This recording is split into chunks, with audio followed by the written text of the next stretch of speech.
All right, Mr. Jackson, whenever you're ready. Thank you, Your Honor. Dr. Wolfe, thank you for joining us again this morning.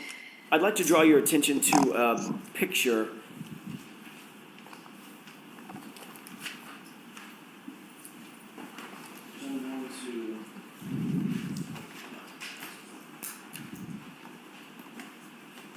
May I approach, John? Yes. I'm going to show you. Do you remember seeing that photograph? Yes, You were shown this photograph last week, is that right? correct, By Mr. Brennan, correct? correct. Do you recognize the photo as the same photo that you were shown last week? when Yes, Under questioning by Mr. Brennan? yes. And what does that appear to be a photo of, just generally? It appears to be a photo from of the test dummy from the 29 mile per hour impact test. Does that appear to be a true and accurate photograph of the condition of the dummy following that 29 mile an hour crash test? Yes, With the court's permission, I'd like to enter this as next in order, please. If you could hand that to the court order.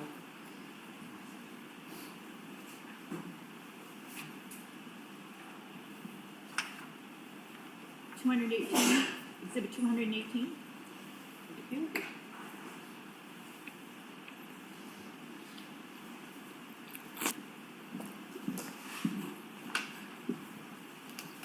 Permission to present that, Your Honor? Yes. Is this the photograph? yes.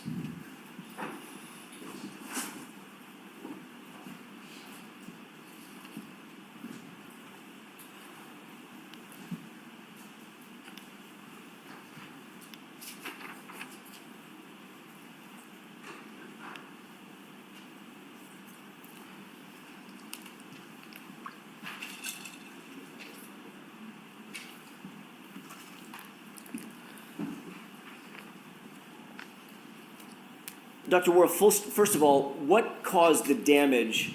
Well, let's start with the most basics. Which arm is this, left or right?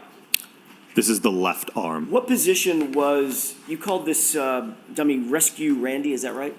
Correct, What yes. position generally was Rescue Randy in upon impact during this test? He was oriented such that the right side of his body and his right arm would be contacted by the vehicle. What caused the defects in the and the damage to the sweatshirt as we see it here? That was due to the interaction from the Rescue Randy sliding on the pavement surface to his position of final rest. Is that sometimes called road rash? Yes, Did you see any road rash in any other place on Rescue Randy in this photograph? doesn't appear so in this photograph, no. Can we highlight the face? What about there? Sorry, I thought you were talking specific to the clothing. Yes, as I mentioned on Friday, there were signs of road rash to the body of the dummy itself on the face and on the torso and arms. Can we zoom in on the sleeve a little bit? Do you see any staining on the sleeve as well as the defects, the holes and the tears? Yes. What is that staining from?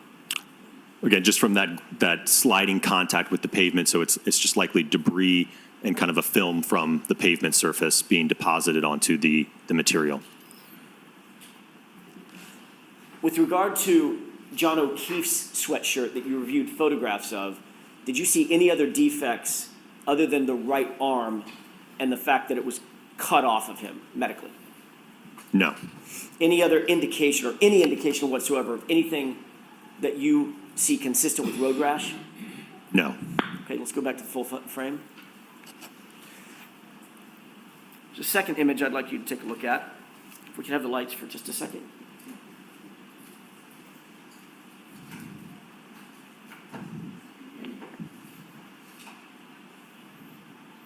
Do you recognize what's depicted in that photograph? Yes. How do you recognize it? It is the backside of the test dummy from the 29 mile per hour full-on impact test. Which arm is featured in that photograph? That would be the right arm. Move that into evidence as next in order, Your Honor, with the court's permission. Okay. Exhibit 219. Permission to display? Yes.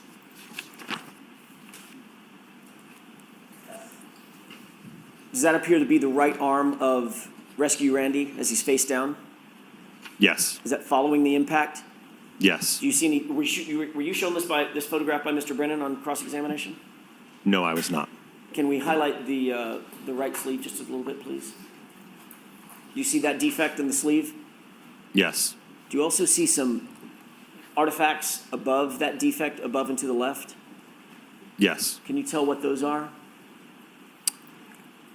They appear to be fragments from the back window of the test vehicle when it shattered. Does there appear to be any additional, let's go back to the full frame. Does there appear to be any additional defects on that particular sleeve? There appears to be some material transfer likely from the pavement and also some road rash. Does that appear to be transfer from the pavement? I think that might be a shard of glass from the back window. What was the condition of the back window after this test? It was completely shattered. The defect that we're looking at, that large gash, was that from road rash sliding on the pavement? Yes.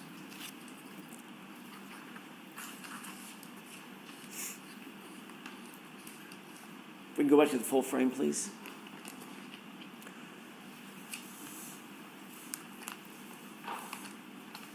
I'd like to show you an additional photograph.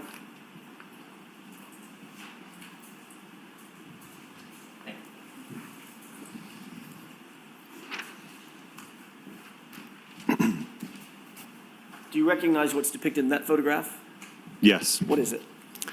It is the front side of the test dummy from the 29 mile per hour full-on impact test.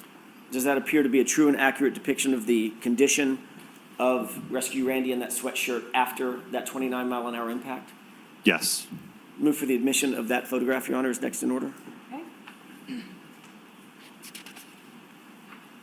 Exhibit 220.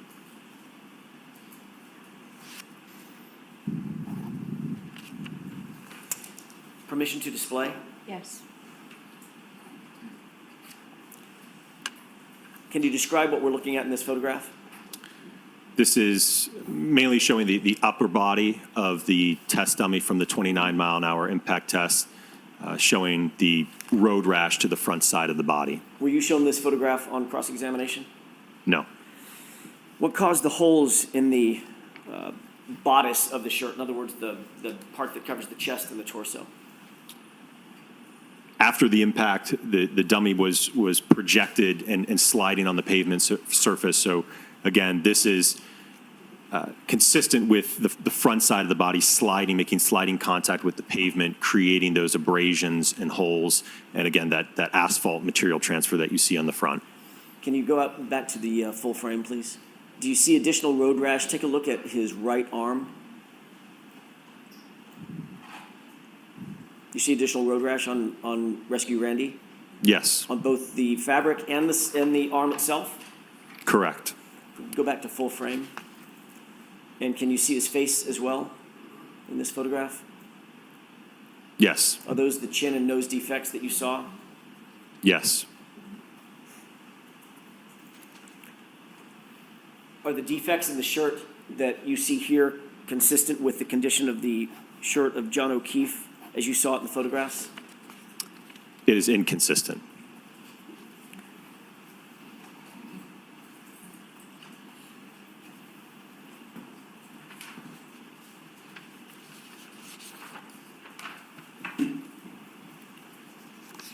May I approach, Your Honor? Yes.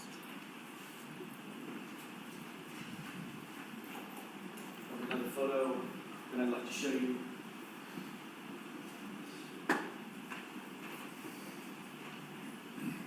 Do you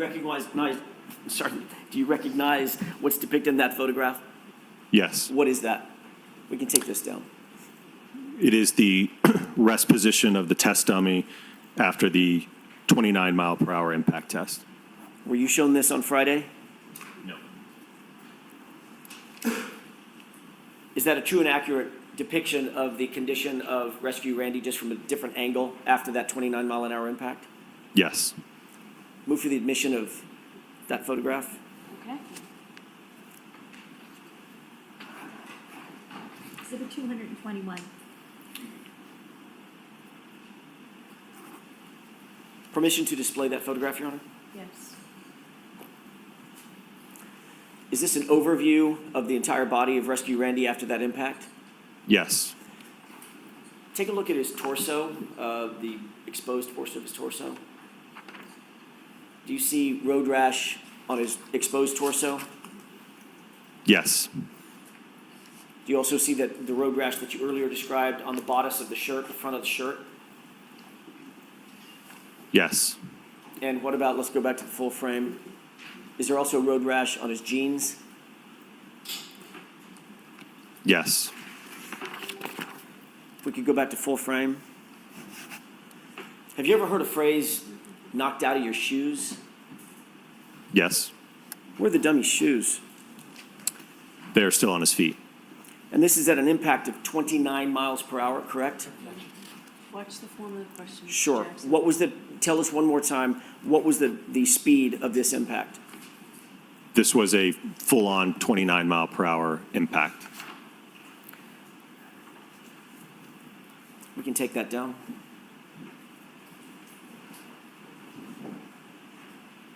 May I approach? Yes. Take a look at that photograph and tell me if you recognize what's depicted in it. Yes. What is that? It is the back of the test Lexus after the 29-mile-per-hour impact test. Is that a true and accurate depiction of the condition of that Lexus following that 29-mile-an-hour impact?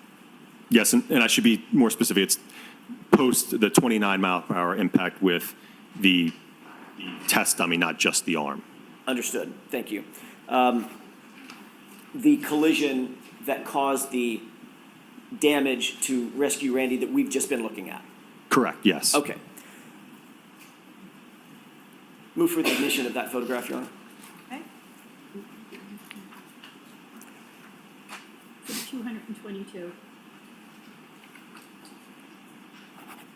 Permission to display that? Yes. Is this the the photograph that we were just talking about? Yes. And this is the condition of the vehicle after that rearward impact with Rescue Randy, correct? Correct. Did the subject vehicle photographs that you looked at, were those consistent or inconsistent with this photograph? Those photographs were inconsistent compared to the test.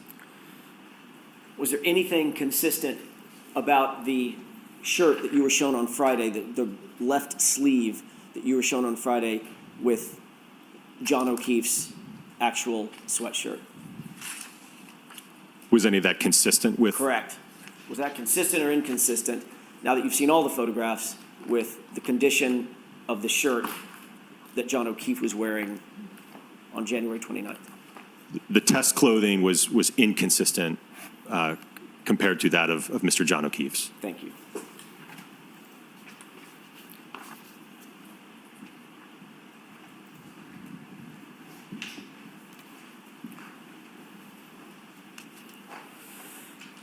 You were asked on cross-examination several times about the weight of the Hybrid 3 arm. Do you recall that series of questions?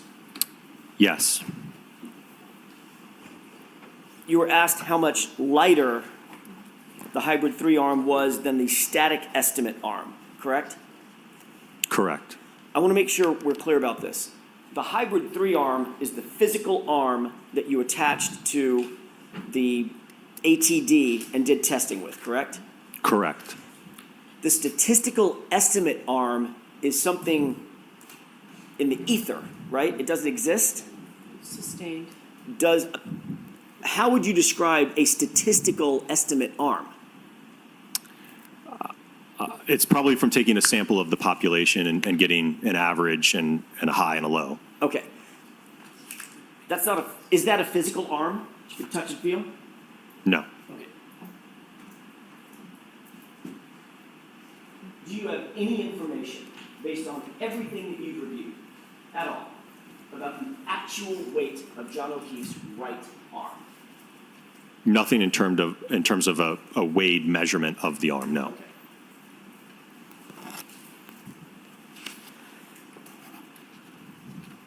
What was the percentage that Mr. Brennan gave you in terms of how much lighter the hybrid 3 arm was than the statistical estimate arm that he gave you?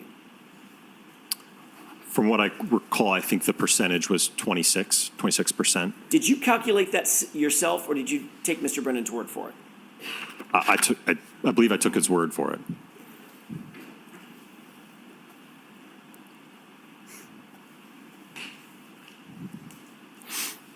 Do you recall what the weight of the hybrid 3 arm was exactly? 9.38 pounds.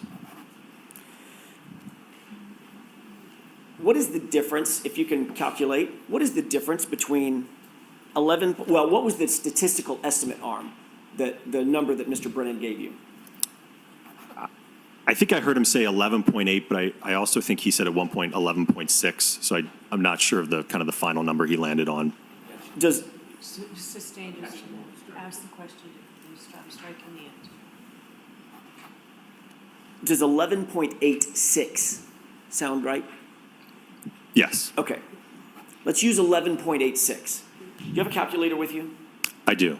With the court's permission, could Dr. Wolfe use a calculator if he needs to? Yes. Thank you. What's the difference between 11.86 and 9.38? Just in raw numbers? You're looking at just the difference between those two? Subtract Okay. 9.38. Yep. 2.48. Is there does that mean there's a 2.48 pound differential between the statistical estimate arm, the heavier arm, and the 9.38 arm that from the hybrid 3? Yes, that's the difference in pounds. All right. How would you calculate how much lighter? What's the proper way to calculate how much lighter in terms of percentage the 9.38 arm is? You would want to do a percent difference calculation. Divide 2.48 by 11.86? Sustained, watch the form, Mr. Jackson. How would you, tell the jurors how you would calculate that percentage difference? You would subtract the 11.86 minus the 9.38, and then you would divide by the sum of those two and divide by 2, the average of them. Can you do that calculation? Yes.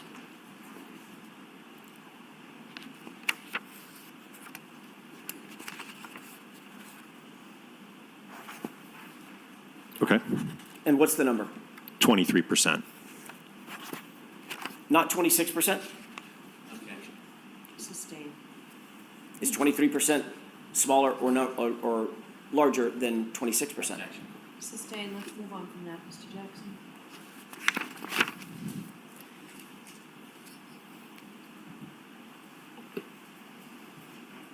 What is the number that you get if you were to divide 2.48 by 11.86?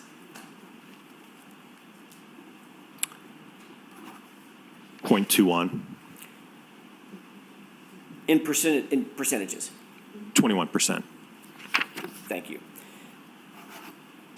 Was the hybrid 3 arm 21% lighter by that calculation than the 11.86 estimate arm?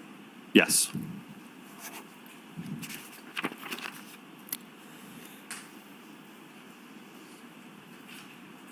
On cross-examination, Mr. Brennan asked you several questions related to kinetic energy formula, correct? Correct. You referenced that, did you reference that formula in some of your answers? Yes. May I approach? Yes.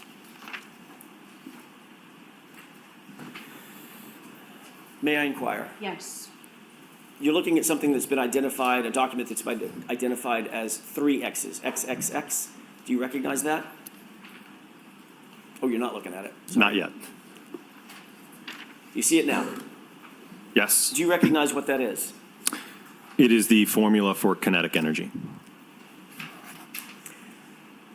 With that, Your Honor, may we display the formula? We don't have to cut the lights, I think it'll be very obvious. Yes. Can we bring the lights back up and see if that's visible? Can you still see that, Dr. Wolfe? Yes. Your Honor, is that okay? Yes. Great. You said this is the formula for kinetic energy, correct? Correct.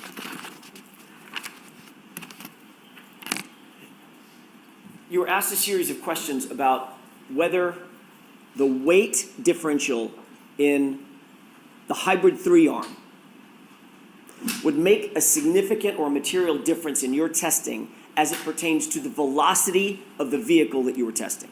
You remember those questions? So watch the form again.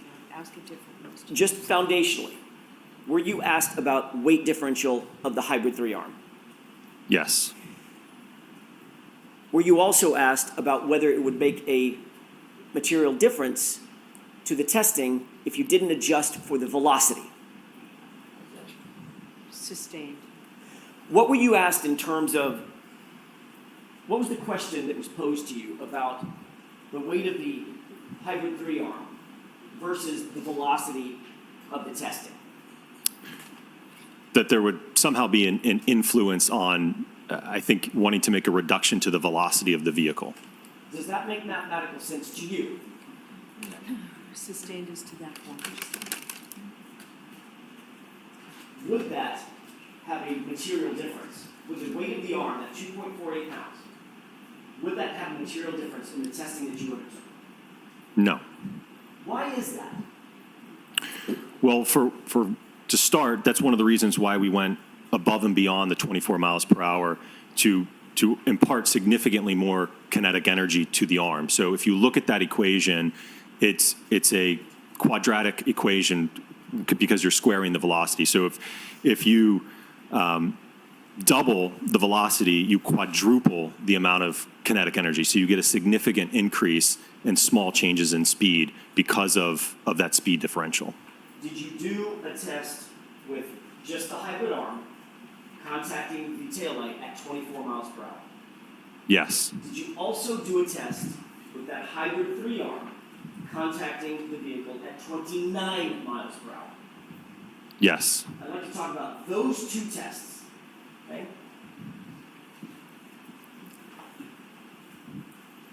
Can you explain to the jurors what they're looking at? I want to start with going from left to right. What does the E sub K mean in that formula? So that stands for kinetic energy, which is the amount of energy that an object has when it's in motion and has a velocity to it. What is the 1/2 on the other side of the equal sign? Just a constant. And what does the M, as in Mary, stand for? So that would be the mass, in this case, the mass of the arm. And what's the V, as in Victor? That would be the velocity of the arm as it's accelerated. Why is there an exponent at the top of the V?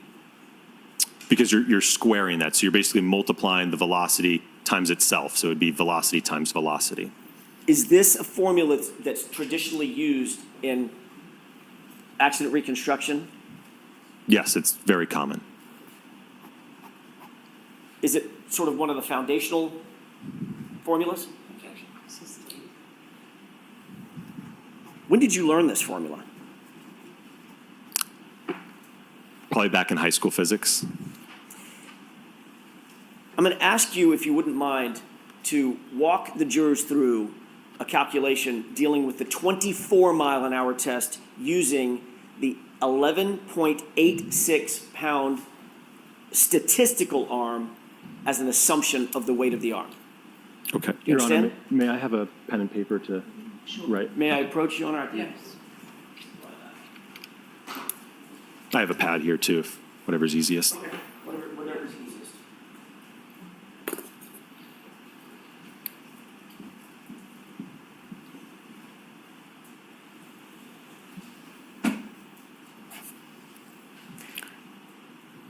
If you assume the mass of 11.86, that's the statistical arm weight,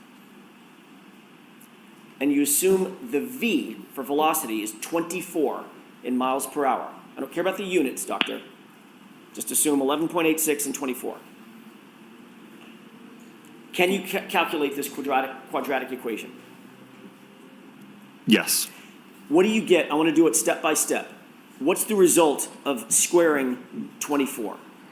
So again, you're not concerned about the units? I do not but want to talk about units. Just, okay. If you mention the word joules, my head will explode. That's, I didn't know if you wanted, Newton meters, foot pounds, okay. Stop it. So Immediately. just 24 squared Correct. is 576. Do you always, in this calculation, do you always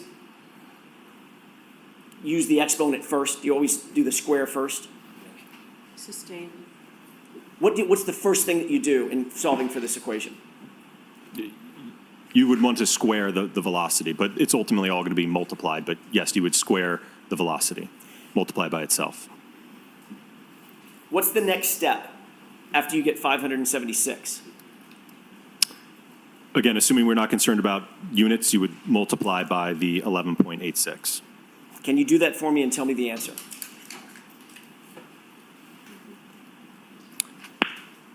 How many decimal places do you want? Just nearest whole number? 2. Okay.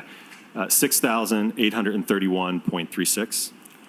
What's the next step once you get that number? You would multiply by 1/2 or 0.5. Can you do that for us, please? That'd be 3,415.68. What does that represent in terms of the energy into the taillight? I realize that we're not dealing with the proper units, but does that represent anything as it relates to the energy that's imparted on the taillight? That would be the energy to the arm Okay, that's being transferred. understood. 3,415.68, is that right? Correct. And that was at what mile per hour? 24. Let's move to a different equation. Okay. Now I'd like you to presume different numbers. I don't know what the question is. Can you do the same calculation using the 9.38 pound arm that you actually used in your testing for the mass? Yes. And can you use the velocity of the actual test you did of 29 miles per hour?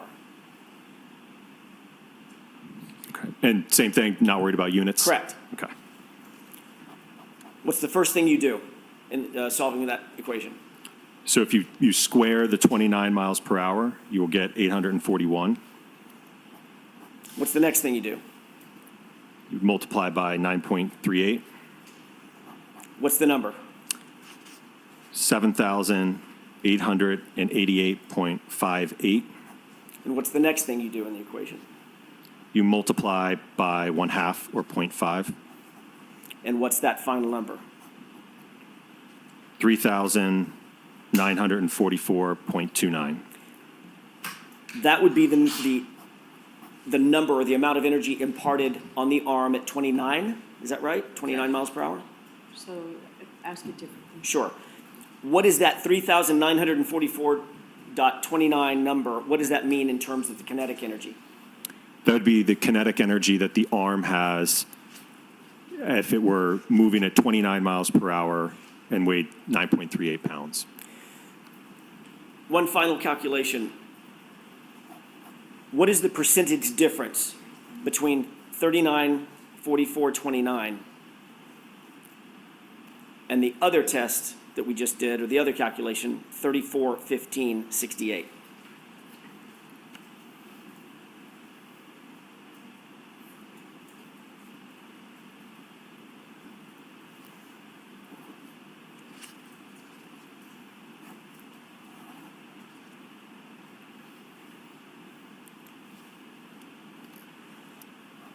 So in terms of a percent difference, again, when you're subtracting the two and then dividing by the sum divided by 2, so that's basically the average of the sum, it is 14% difference. Which of the two tests, the two energy equations that you just did, which represents the higher kinetic energy imparted to the arm? The 24 mile an hour test, that's the hypothetical, or the actual test at 29 miles an hour? Which one? The 29 mile per hour speed with the arm weight of 9.38. What does that mean, Dr. Wolfe, in terms of the testing that you did with the lighter arm, 9.38 pound arm, at the 29 mile an hour test, as it compares to the hypothetical 24 mile an hour test? It would be more force and more energy in the 29 mile per hour impact test. Even though you used a lighter arm? Objection. Sustained is too much.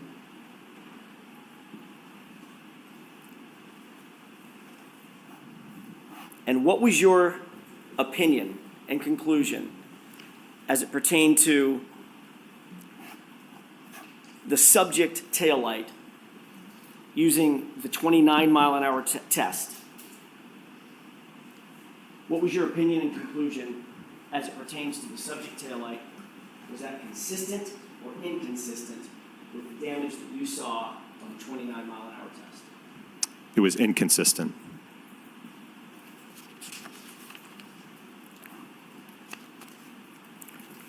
Thank you, Your Honor.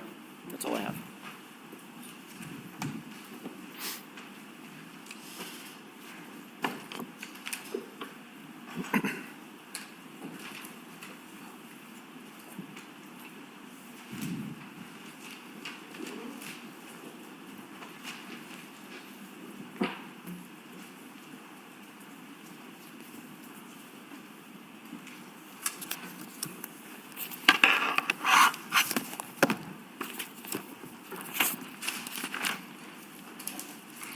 May I, Your Honor? Yes.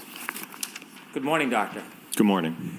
Doctor, did you have a chance to speak to anybody from the defense this weekend Not over the weekend, no. after you left here Friday? On Friday, I let them know that I was returning back home, and then I let them know last night that I had arrived, yes. Did you receive any new information or have any conversation before you came in today? No. Now, when we asked you about weight last week, you did not go into any calculations about the difference between the standard arm, 11.86, and the 9.38, did you? I don't believe we did, no. In fact, when you testified last week, at the end of the day, you were asked questions by Attorney Jackson about the weight of that arm, correct? Yes. And when you were asked about the weight of the arm, Attorney Jackson asked you if you were asked a lot of questions about the difference in the weight of the arm, about 11.8 pounds statistically as it relates to Mr. O'Keefe versus 9.4 pounds. Do you remember him asking you about that? Yes. And you were asked whether you were aware whether anybody had measured the weight of John O'Keefe's right arm. And you responded, I'm not aware of that, no. Do you remember that testimony? Yes. And then you were asked, when you asked questions about whether or not his arm was 11.8 pounds, are you aware of anybody ever just weighing just his arm? And you said no. Correct. And finally, you were asked, what is that based on, 11.8? Where did that come from? Remember what you said? Yes. I don't know. Remember you answered Attorney Jackson and you said, I don't know where that came from. Right, referring to, I don't know what source you pulled that 11.8 from. And so you were suggesting that that is just a number pulled out of thin air, right? Sustained. Was that a surprising estimate, 11.8 to you? I don't know that it was surprising. I don't know what your source is for it. Well, when you engage in accident reconstruction, you never just take somebody's limb and sever it and throw it on a scale, do you? I'm not usually doing that part of the analysis, no. So when you're relying on body weight and different parts of the body, there is strong statistical studies that give you a guide, isn't there? I would agree with that, yes. Well, the number's just on the thin air. If you're doing a study and you have to figure out damage to an arm or a foot or a leg, and you have to come to an estimated value or weight, you have to get that information from somewhere, don't you? I would agree, yes. So you just make it up out of thin air. You have to find a resource, a reliable, vetted resource. True? I would agree. And that's what you do. In some instances, yes. Well, in this case, you chose an arm that was 9.38 pounds. Where did you get the support that the 216-pound, 6'1" man would have an arm that weighs 9.38 pounds? Where did you get that from? Well, it's conservative from the standpoint, if you think about one of the equations we talked about last week, force is equal to mass times acceleration. So if we take the acceleration data from our test and we multiply it by a lighter mass, the 9.38 pounds, it's less force to the arm. So now if you want to increase the mass of the arm, you're now talking about a greater net force to the arm. So it's conservative from a force perspective. Put aside your story about the force perspective. My specific question is, So it's sustained, ask the question differently. I'll ask you again, Doctor. Tell us where you got the 9.38 pound value from when considering a 6'1", 216-pound man. Where did you get that from so you could be statistically accurate? It is the mass of the hybrid 3-arm. We saw the photograph that depicted the weight. Again, how you account for that when you're doing the force calculations is you would utilize the acceleration data that we measured, and then you would apply a different mass, in this case, a heavier arm. And I will note, it's the same thing that Dr. Welcher did in his drop test with the hybrid 3 head. He ultimately measured the acceleration of the head, and then to calculate the force, he adjusted the mass of according to Mr. John O'Keefe's mass of his head. So for the third time, I'm going to ask you just a very simple question. Dumb it down for me if you can, okay, Doctor? Where did you get the source to legitimize using a 9.38 pound arm for a person that's 6'1", 216 pounds? Where is your source to say that arm is validated to use for that size man? Where is that? Again, it's the weight of the ATD arm. That is what the 50th percentile arm weighs. As I mentioned, in our field, it's accepted to utilize the acceleration data, and then you adjust the force based upon an increase in mass. Is that your answer? Yes. Mr. O'Keefe's body weight and size does not put him in the 50th percentile like the 9.38 arm. He's closer to the 95 percentile. Isn't that fair to say? Correct. And there is, in fact, a 95 percentile crash test dummy, isn't there? There is, yes. Yeah. You chose the 50th percentile, which is shorter, yes? Correct. Weighs less, yes? Correct. And the arm weighs less. True? Correct. The truth is, you have absolutely no study, no paper, no article that supports using a 9.38 arm for a 216-pound man who's 6'1". You have not one reference or study you can offer us right now, do you? I don't agree with that, because again, if you look how Dr. Welcher did it, he used the 50th percentile in his drop test with the head, and to calculate the force, he adjusted for Mr. John O'Keefe's mass of the head. Same thing is done in this instance with the lighter arm. We adjust for that in the calculations. So you have one paper, one study. I know the answer to this, so let me ask. You have one paper, one study to support that it is appropriate to use the 50th percentile 9.38 arm for a person who is 6'1", 216 pounds. I won't ask you again, but if you can answer this once for me. Do you have one paper, one study? So I'll take out the commentary. Can you answer that question, please? Sorry, can you repeat the question? You have one paper. Give me a name, an author. One paper, one study that supports using a 9.38 arm, 50th percentile, when you're doing a crash test for somebody who's in the 95th percentile who weighs 216 pounds and is 6'1". One paper, sir. I don't have a paper because Dr. Rentschler is addressing the forces and the injuries to the arm. You talked about, however, would you come up with the number 11.8? Like it was something that is curious or foreign to you, right? Sustained. Are you confused how the number 11.8 would come up? I'm going to allow that. I'm not confused, I don't know your source for it. When you do studies, would you agree that the head has a similar weight to the arm and that the weight of an arm would be about 5.48% of a person's body weight?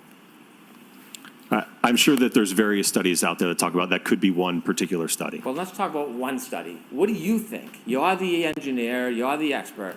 When you're weighing an arm by percent, what is the percent of the arm of the total body weight?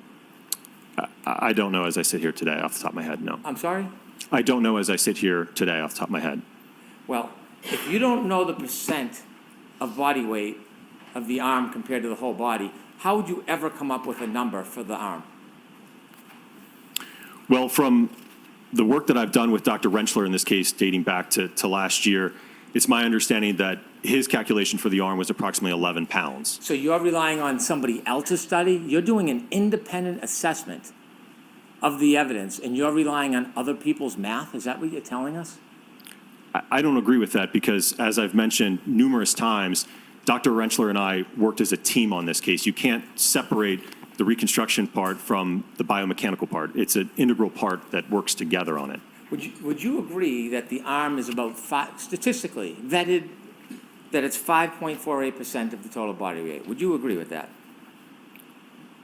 It sounds about right, but again, I Okay. don't have the percentage off the So top if of you my head. take 5.48% of a 171-pound man, which is the crash test dummy you were using, the 50 percentile, what do you get? You said 5.48%? Yeah, Just over 9 pounds, okay. Close to 9.38? 9.37. Okay, now when you have 216 pounds, 5.48%, 11.8. 11.8. Sound about right, doctor? By that calculation, yes. Okay. Now, you said you had some confusion where I'd get that number from, this 11.8. Do you remember that? Yes.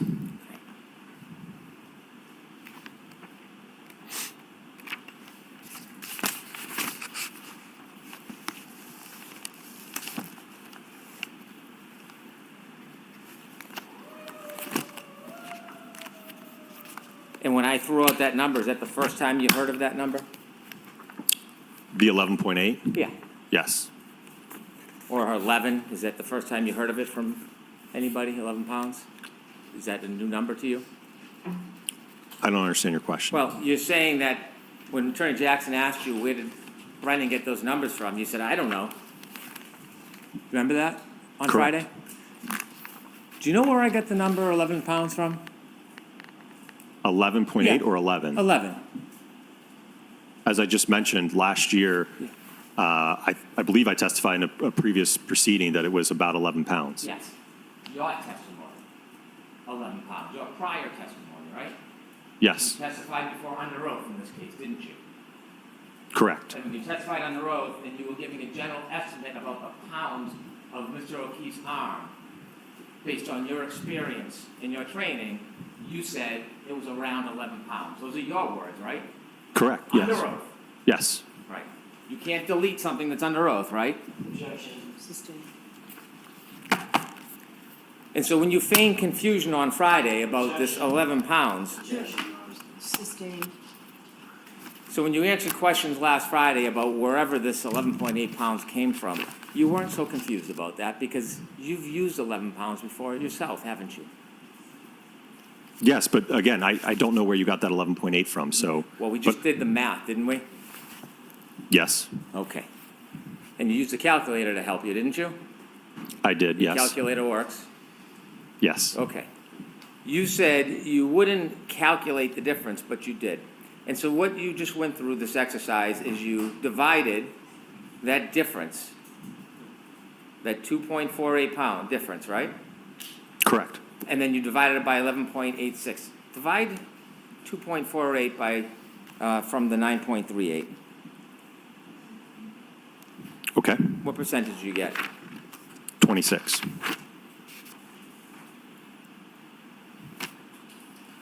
Would you agree with this statement about whether the arm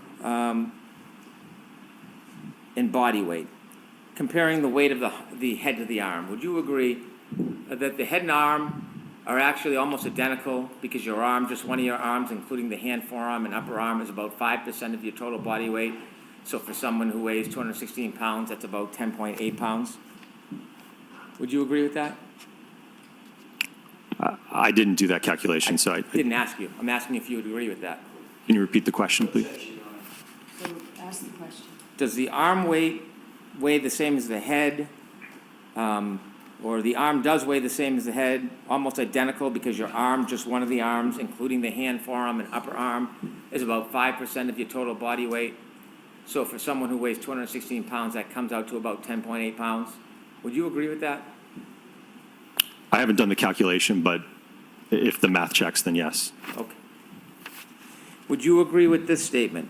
The heavier the object, if it gets hit center mass, that's going to be even greater force, because that is more mass than just 11 pounds. So the acceleration is the same for each body part. It just depends on the weight of the body part and how heavy it is to determine the force that's actually exerted on the body. Do you agree with that? I'm gonna allow the question. Do you agree with that?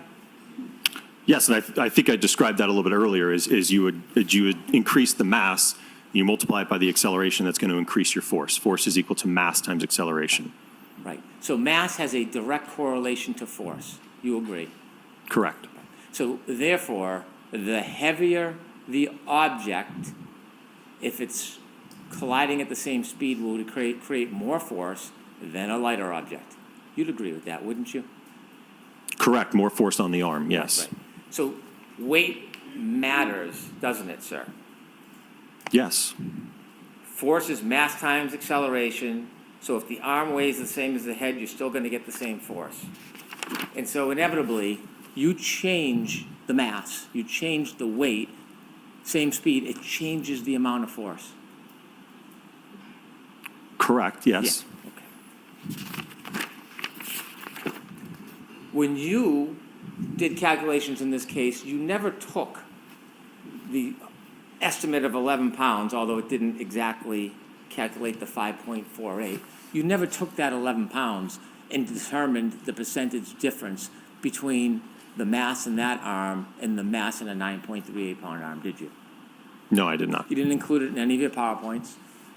No. You didn't explain it to the jury that there's a difference and weight matters. Again, that's something that Dr. Rentschler is going to discuss. I'm asking you because you testified, you gave opinions, you got a PowerPoint. Did you explain to the jury about the difference in force when there's a change in weight? When you did all your PowerPoint and calculations, did you break it down for them? Well, I think it was certainly stated. I mean, I know that we went over Newton's second law, force is equal to mass times acceleration, right? So if you increase that mass number, it will increase the force. When you were putting up your PowerPoints with the speeds, did you explain to us that there's a difference when you change the mass so that if you used a lighter arm, there would be a difference in force? Did you explain that to us in any of your slides? I don't know that I explicitly stated it, but again, that's why we went up to 29 miles per hour to account for that difference in weight. Were you trying to inflate the force for the speed of test so it looked like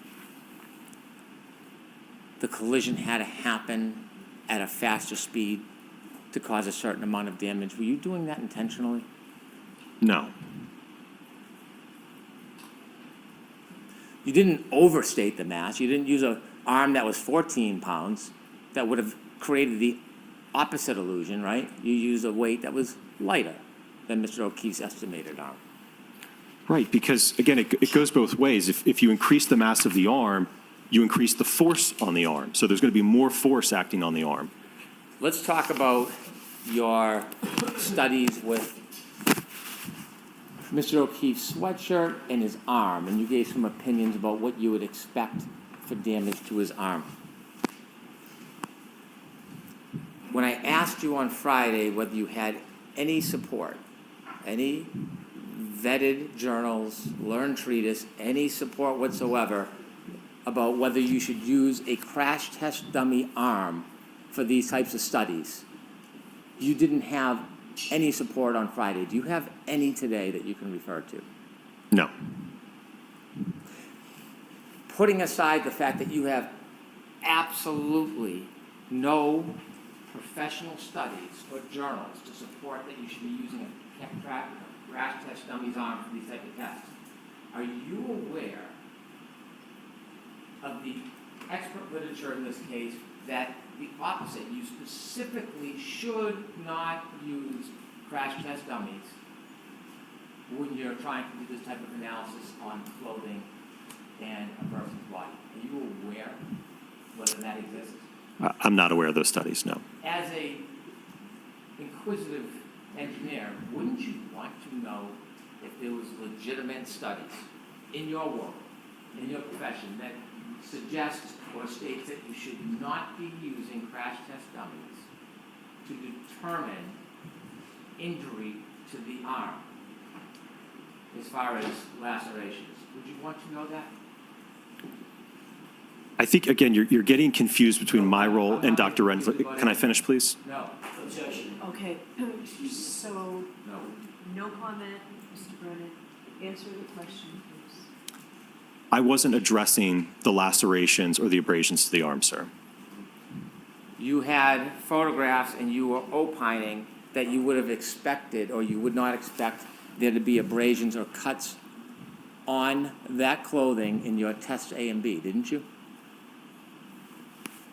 There were no holes or cuts in the material, no. I understand, but you offered opinions. Didn't you offer to the jury an opinion that the abrasions on Mr. O'Keefe's arm were inconsistent with your tests in A and B? The cuts and the holes are inconsistent. Sir, when you are assessing cuts and holes on clothing, you need to make sure the predicate as a basis that you're using the right properties, right? I would agree with that. And so if there was literature directing that you should not use a crash test dummy to assess injury on an arm, would you follow that instruction or would you do it anyways? Again, you keep saying injury to the arm. I was looking at what happens to the material when it makes contact with the tail light. A crash test dummy's arm is harder than a human arm, isn't it? Yes, You push a human arm, it's like an indent. You can push in, can't you? yes, And that property of pushing in, if a cloth is on it, it is easier for a cloth to tear pushing in than if it's hard. Isn't it? I don't know that I agree with that. Well, do you disagree with that? Well, the hybrid arm is of vinyl flesh, so it's not rigid. Do you disagree with what I just said? Can you repeat your question? Sure. Human arm, softer than the hybrid, yes? Yes, When you push it, you can push in, much different than the hybrid arm, which is stiffer, yes? I don't know what you mean by much different, but there will be a difference, yes. Well, is it a noticeable difference to you if you push a hybrid arm as opposed to a human arm? Yes, When you push a human arm, it indents, yes? correct, And so if you push with cloth on, the cloth indents, yes? correct, Which creates an easier, tear in the fabric with less force if you can push in as opposed to a hard arm. Would you agree or disagree with that? I would agree with that. So when you're replicating studies and giving opinions about a person's arm, a real person's arm, using a hybrid arm doesn't seem to be an appropriate standard, does it? I don't agree with that because, again, when the taillight breaks in the test, the arm is now moving with that taillight. So it's, again, like we talked about on Friday, you'd somehow have to have those fragments accelerating at a greater velocity to penetrate that. We're going to get to that, but I'm talking about the stiffness. Let's get back to the appropriateness of using a crash test dummy. Now conceding that a human that pushes different than the crash test dummy, would you agree that a crash test dummy is not an appropriate tool to use when determining tears in clothing on somebody's arm? Would you agree? I don't think I would agree with that, no. When you used the crash test dummy in test A and B, that was the 5'9" dummy? Yes, When you considered tears to clothing, you bought a new sweatshirt that was similar to Mr. O'Keefe's, an extra large sweatshirt? don't know if I recall the exact size, but I think one of them might have been extra large. And then you bought a second one that was medium, so when you used the smaller dummy, you weren't actually using Mr. O'Keefe's size of extra large, you used a medium sweatshirt, yes? Yes, Because it was a smaller dummy than the size of Mr. O'Keefe. That's why you needed a smaller sweatshirt, yes? I think it was more or less just what we could get our hands on. Well, you had an extra large and a medium. You didn't put the extra large on in tests A and B, did you? I don't recall off the top of my head what sizes were on each test. Okay, could we show a picture of A to remind Dr. Wolfe?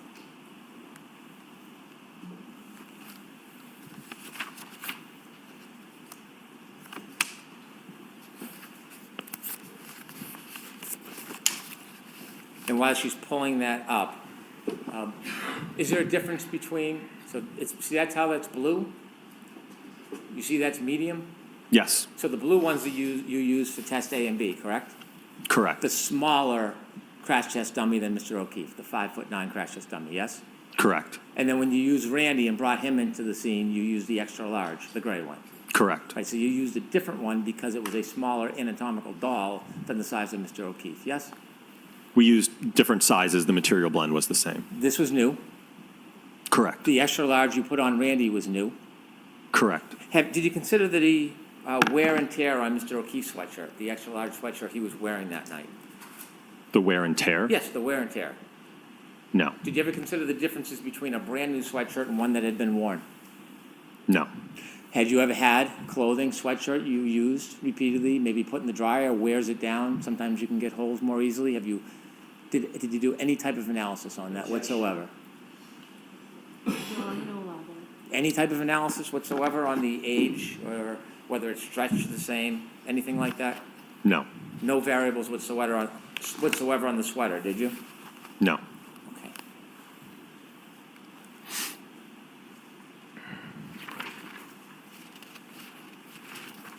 Does it matter whether or not the sweatshirt is tighter or looser or how it fits the body? Is that any part of your consideration? No. Have you ever done testing like this before for clothing? In terms of impacting a taillight? Yes. No. So this is the first time ever that you've done this type of analysis and offered an opinion in front of a jury on this? Specific to impacting an arm with a taillight, yes. Before you decided to come in and give an opinion, did you take any study or look at any journals on fabrics? No. Did you consider any of the variables that one would want to consider regarding fabrics before you came in and gave this opinion? No. Did it concern you when you were coming in to give a professional opinion about something you've never done before, whether or not you were studied in the area before you did it? Well, I think I relayed my observations from the test, right? I certainly explained how we set up the arm, how the arm was closed. You all obviously saw the impact testing to the arm, so I'm relaying my observations from the test that we did. Did it concern you that you were coming in to give an opinion on something you have never done before, and that you did absolutely no study on fabrics or any of other people's analysis on fabrics in cutting? Did that concern you? No. So you were comfortable just coming in with no experience in this whatsoever, without even studying or doing any research? You were comfortable to come in and just throw out an opinion? No, again, and Dr. Rentschler is going to address part of this. Again, we worked as a team, so there's a synergy between the two of us. Well, putting aside the synergy, you're the one on the stand under oath, yeah? Correct. You're the one testifying, giving opinions to this jury, yes? Yes. You're the one asking them to rely on your experience and training, true? Correct. You're the one asking them to rely on your judgment and your effort to be accurate, yes? Yes. So when you give the opinion, you have a personal responsibility to support that opinion, putting aside Dr. Welcher or Dr. Rentschler. You have a responsibility for your opinion, don't you? I would generally agree with that, yes. Generally? Yes. Well, when wouldn't you? When would not be general? Don't you have an obligation every single time you take the stand and give an opinion to be supported, valued, vetted? Yes, Every single time? and again, Dr. Rentschler is addressing those abrasions and lacerations, which certainly correspond to the material. Right. But you didn't wait for Dr. Rentschler. You offered a number of opinions to this jury. You personally, under your name, you came in and presented yourself as an expert in this subject. You, didn't you? Correct. So putting aside Dr. Rentschler, his opinions, do you stand behind your opinions? Yes. Okay. And you do that despite the fact you've done no study, no research, haven't vetted, and have no authority whatsoever? Yes.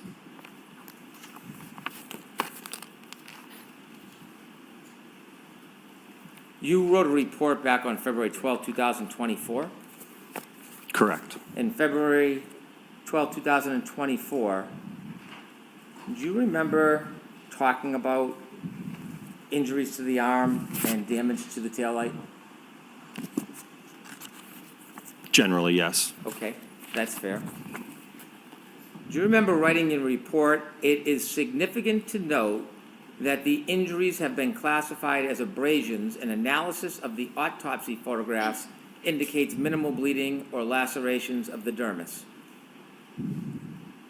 So the report that you're referring to is a joint report authored by myself, Dr. Rentschler, and Mr. Scott Klein. So that would have been a portion drafted by Dr. Rentschler addressing the injuries. I see. So in this report, it has your name, Dr. Rentschler, and another person, Scott Klein, yes? Correct. But in the report, none of you ever differentiate which opinions you're standing behind or somebody else's, right? I'll move on. The objection is sustained. I'll move on. The objection is sustained. Did you agree with that? Sustained. Did you write or endorse, these injuries would not result from impact with a non-damaged tail lamp cover and the amount of force required to fracture the tail light cover? So I'm gonna see you inside.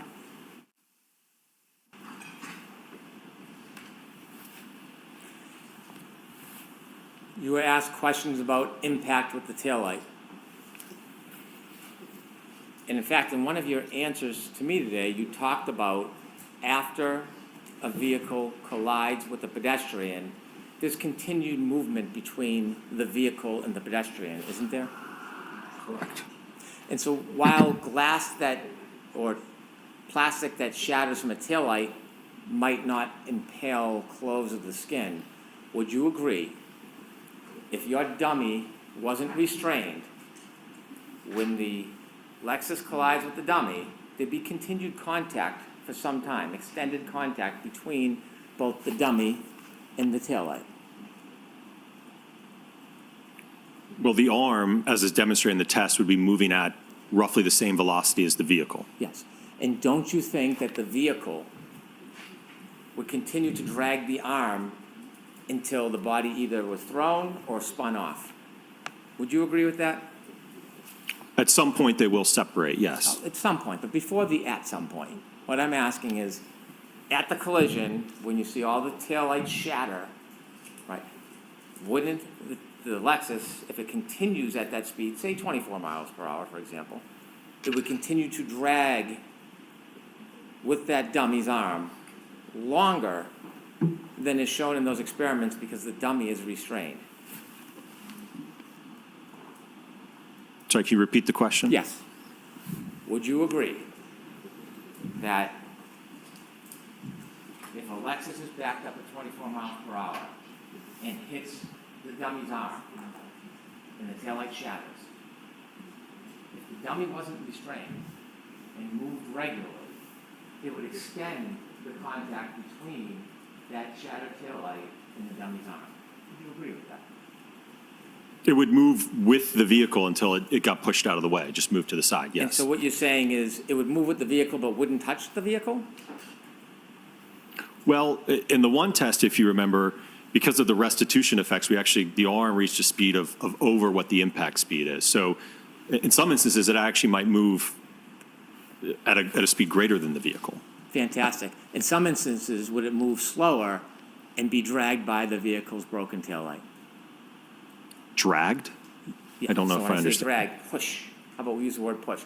Pushed by the broken taillight. Could that happen? The arm would move with the taillight until it moves out of the way. So you're saying it would move with or faster, but never would slow down where it gets pushed by the car? It's moving with the vehicle, sir. I don't understand your question. Well, no. You said it moved with the vehicle, sometimes it moves even faster, suggesting space between the broken taillight and the arm. That's what you're suggesting, right? Correct. So it can move with, it can move faster. Can it ever move slower and the vehicle pushes and drags against the arm? I mean, it might be able to move a few miles per hour if it doesn't have as much of a center of mass hit. but it's still going to move out of the way because it's on a joint. I understand, but before it moves out of the way, could it be pushed by that broken tail light? That's the simple question I'm asking you. Could it be pushed by the broken tail light? Just moving adjacent with the taillight, just moving along. Yes. Would you agree with this? If you have an arm struck at 25 miles per hour, significant more damage that tail light shatters, hits and moves forward into arms, parts of tail light pushed into arm as vehicle pushes forward and pushes arm out of the way. So the word push, would you agree with that general characterization that the broken tail light can, in fact, push the arm? Would you agree with that? Generally, I guess, again, it would move with the vehicle, the arm together. Not move with, I'm asking you if you would agree about pushing. Would you agree with that?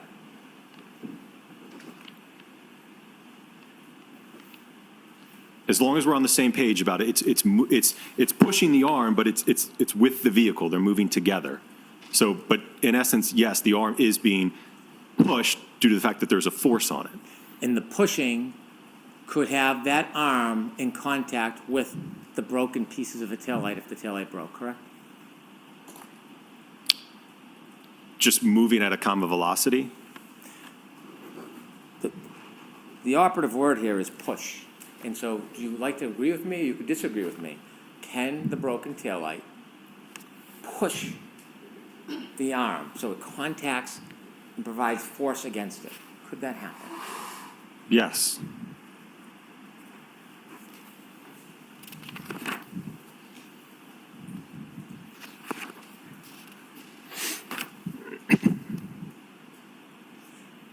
When you were showing those photographs today regarding Test F, now you use Randy in Test F, right? Correct. How tall is Randy? He's 6 feet. And he weighs 200 pounds? Correct. So still 16 pounds less than Mr. O'Keefe, yes?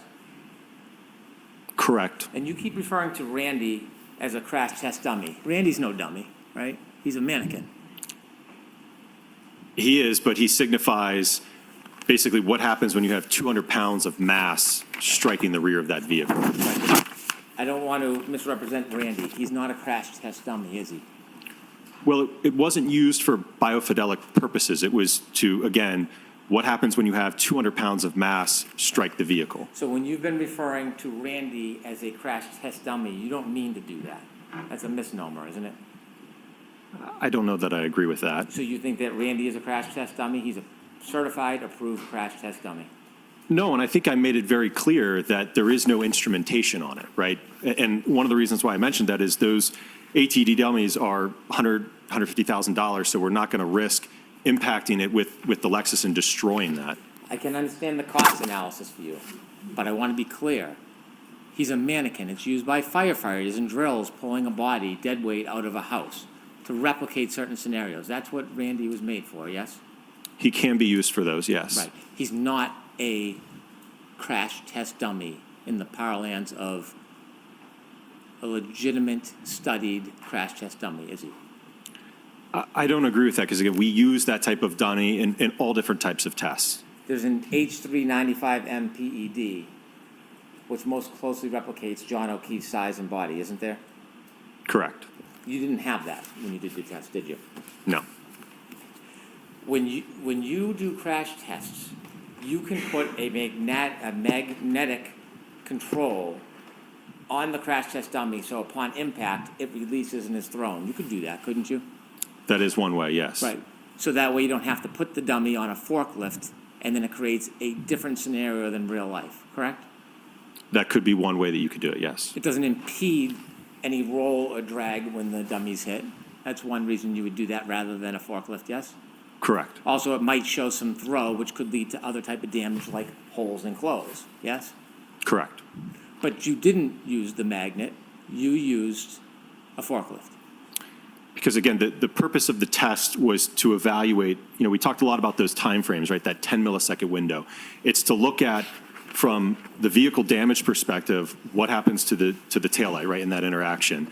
And then ultimately, what is the acceleration that the arm experiences in that, 10, 15 millisecond window, right?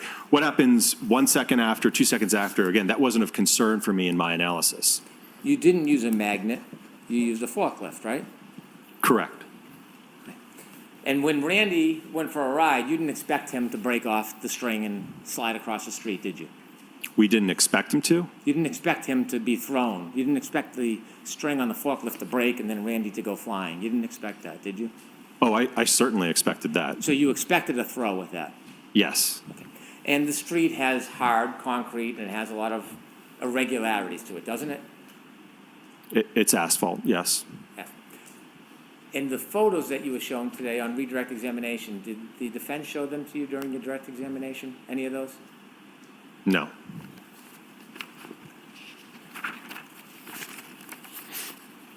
Ms. Gilman, can you pull up that last exhibit with Randy on the ground? I think it's exhibit 221. Okay. And so this is Randy, right, doctor? Yes. Zoom in a little bit, please. What's that red thing near his shoe?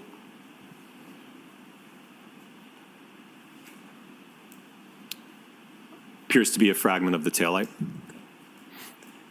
Can you zoom out? Could you go back an exhibit to the one before?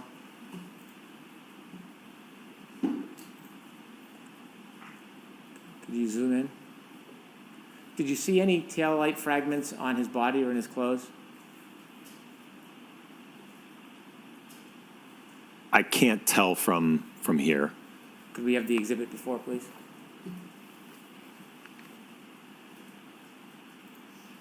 Can you tell from here? Yes. In finding taillight fragments on the clothes after a collision, that's not unique, is it? Unique? No, Yeah. it's possible. Well, according to this, it's probable, yes? In this test, that did occur, yes. Could we have exhibit 201D, please?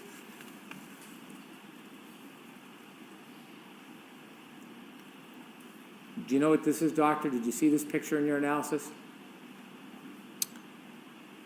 Don't know if I recall that specific photograph. Do you know this is taillight shards found in Mr. O'Keefe's clothing? Objection. Sustained.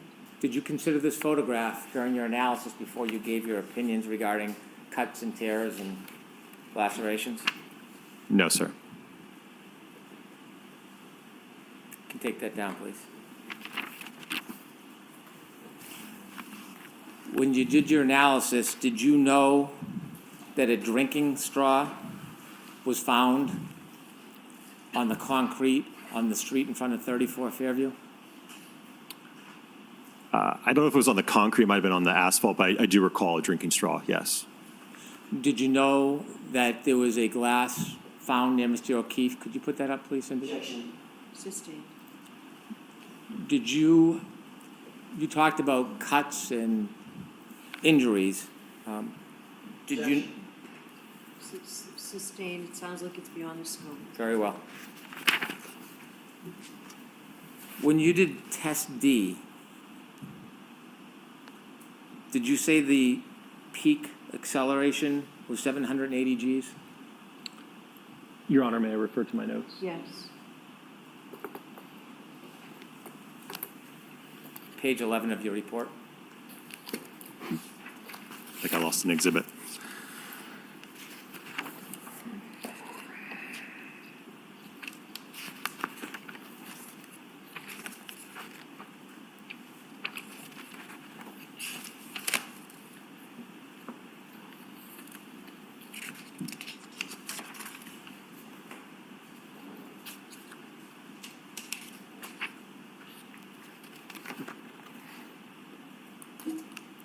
Okay. Is that what you described it as? For test D, Yes. the acceleration of, we talking about the hand? Yes. 780 Gs, yes. 780 Gs. Okay. When you did your comparison before you gave your opinions, you showed us a scuff on the exemplar vehicle, photo 77. Objection. beyond the scope, Mr. Brennan.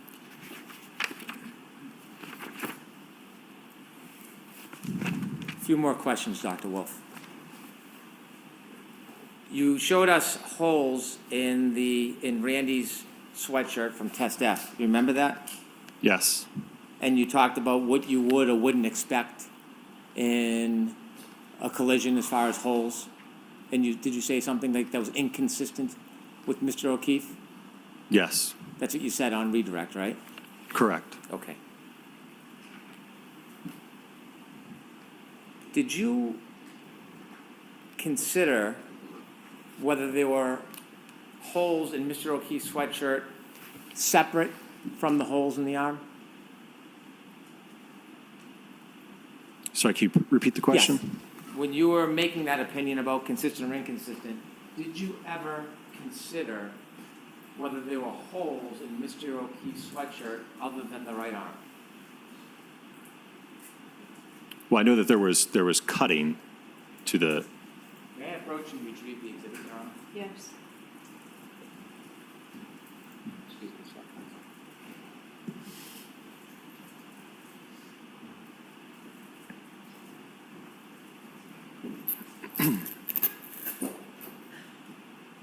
Did you ever look at the back of the sweatshirt to see if there was any holes to the back of the sweatshirt other than the right arm when you formed your opinion?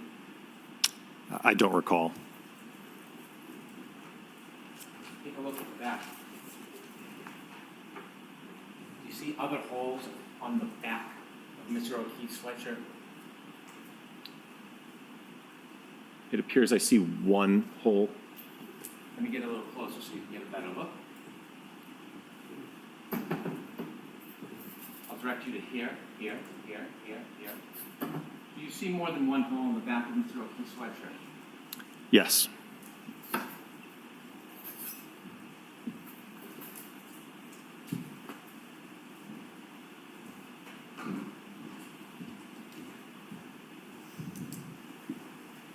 When you were forming your opinions that the collision would be inconsistent to damage to Mr. O'Keefe's sweatshirt, did you consider that Mr. O'Keefe may have fallen or landed on his back?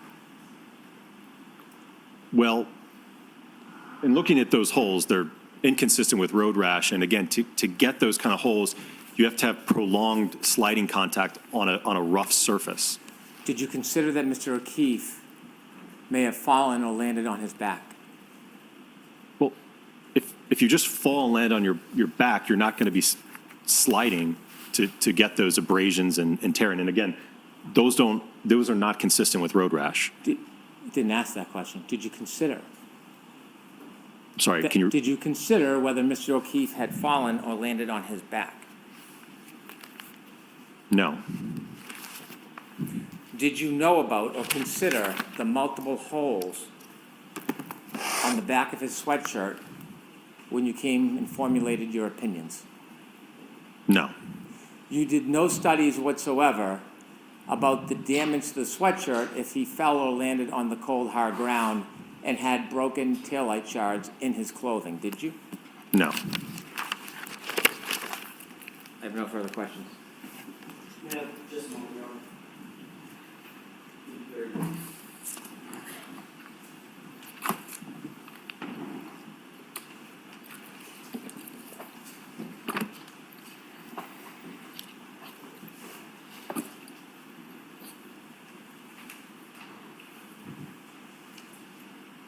If I may, Your Honor, very briefly. You were asked by Mr. Brennan, give me one name, very dramatically, of someone. Objection. The objection sustained. You were asked, give me one name to support using a 50 percentile hybrid 3 in testing forces on a 216-pound man. Do you remember that question? Yes. How about the name Judson Welcher? How about that name? So the objection sustained. Did Judson Welcher use a 50 percentile hybrid in his drop test? Objection. So that's sustained as to form. What did Judson Welcher use in his drop test? A hybrid 3 50th percentile male, the same that we use in our testing.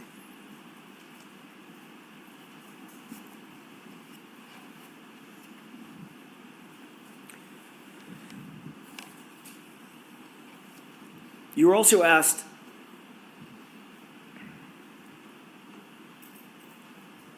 whether or not using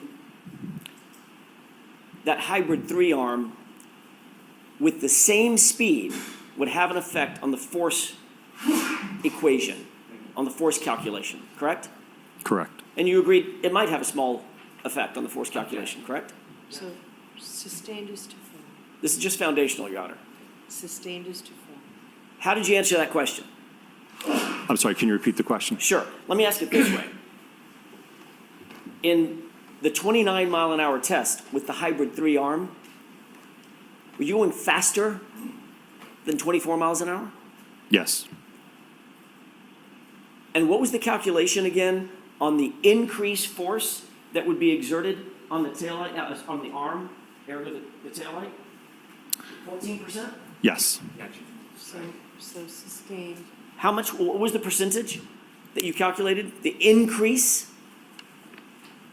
14%. And did you find damage, even with the increase of 14%, did you find damage on that exemplar taillight consistent with the extensive damage on the subject SUV? I'll allow it. No.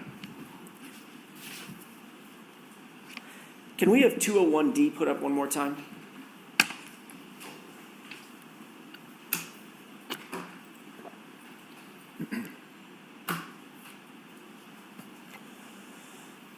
Mr. Brennan just asked you if you made note of these little red pieces, correct?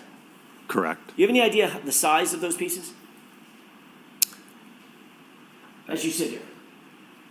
Not without a scale of some sort, no. So as you sit here, do you have any idea what the size of those pieces are? I couldn't tell you as I sit here today, no. No idea if they're a foot long? So the objection sustained.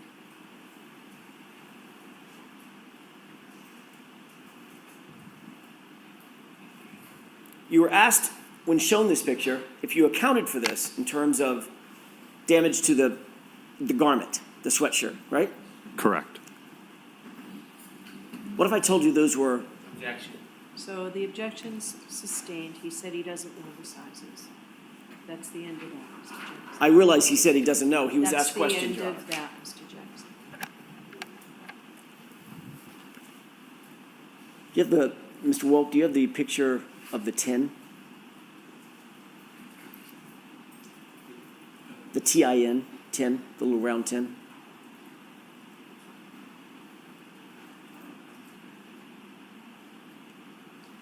Do you see that tin? Yes. Are you aware that all those pieces are inside that tin? Objection. Sustained. And jurors disregard that. Did you ever see this tin in your analysis? I do recall seeing, yes, in the evidence photographs of all the fragments, yes. In your experience, are very large pieces or very small pieces put in little tins about 2 inches wide? Sustained. You were asked a question about the arm being pushed by the taillight.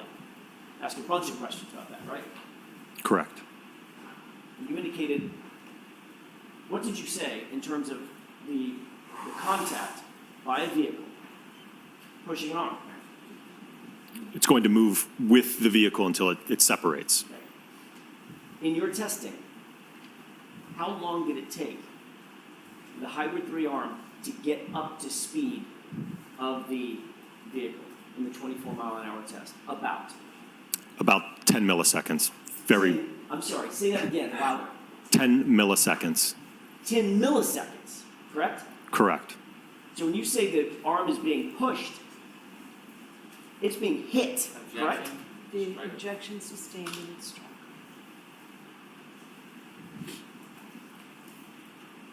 In every one of your tests, every single one of your tests, did any taillight fragment tear a hole in the sleeve of the shirt that you were testing?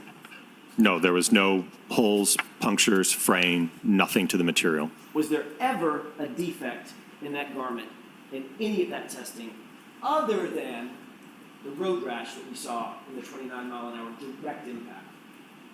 That the only test that showed the holes and the abrasions was that full-on hit where the body was sliding on the ground. There was no test where the taillight caused any type of punctures, holes, or fraying to the material. And in that test, what happened to the back of the license, the test license? Destroyed. You heard I have follow-up questions. Okay, go ahead.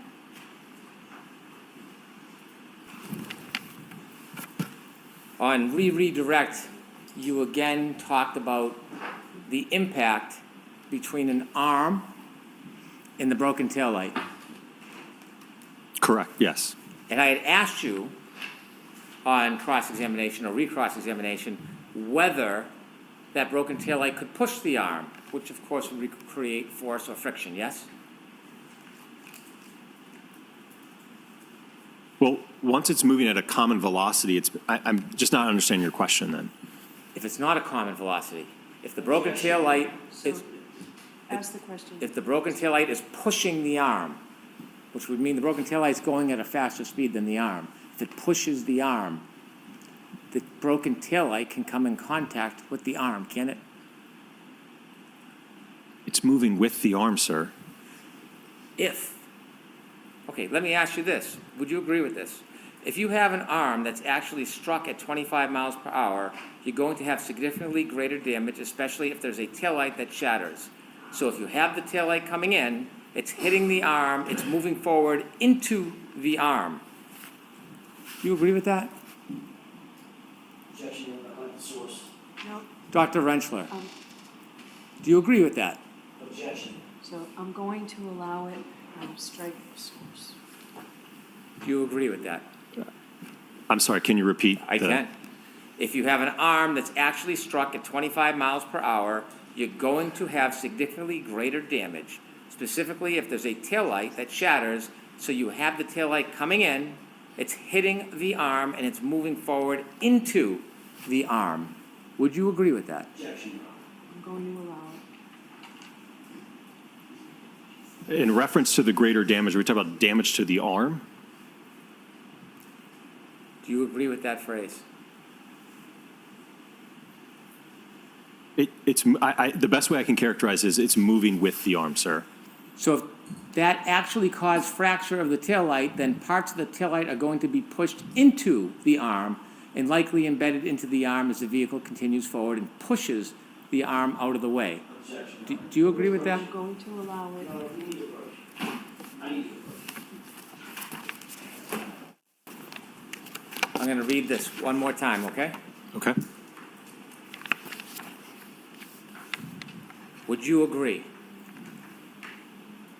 If you have an arm that's actually struck at 25 miles per hour, you're going to have significantly greater damage, especially if there's a taillight that shatters. So you have the taillight coming in, it's hitting the arm, and it's moving forward into the arm. So if that actually caused fracture of the taillight, then parts of the taillight are going to be pushed into the arm and likely embedded into the arm as the vehicle continues forward and pushes the arm out of the way. Would you agree with that? Again, my area of expertise is not injuries to the arm, so whether or not those fragments would be embedded or cause any type of damage to the arm, no. But what I would say is that I would agree with the taillight being pushed into the arm. It's going to cause the taillight to fracture, and then the arm will move with the taillight. When you do a demonstration, isn't this exactly what you see? Could you play E again for me? Isn't this exactly what you see? Play that, please.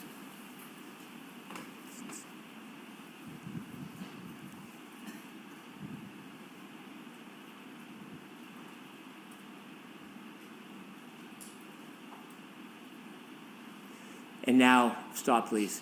If Randy is not restrained by a forklift, he is going to move with the car, correct? Well, if it's just the arm, his arm's going to get accelerated and move, and then his body will be there still. And that broken taillight, if Randy is not restrained on a forklift, is going to be pushed, like this says, by the arm, by the broken taillight, isn't it? It's going to move with the arm. Thank you. All right, so jurors, we're going to take our morning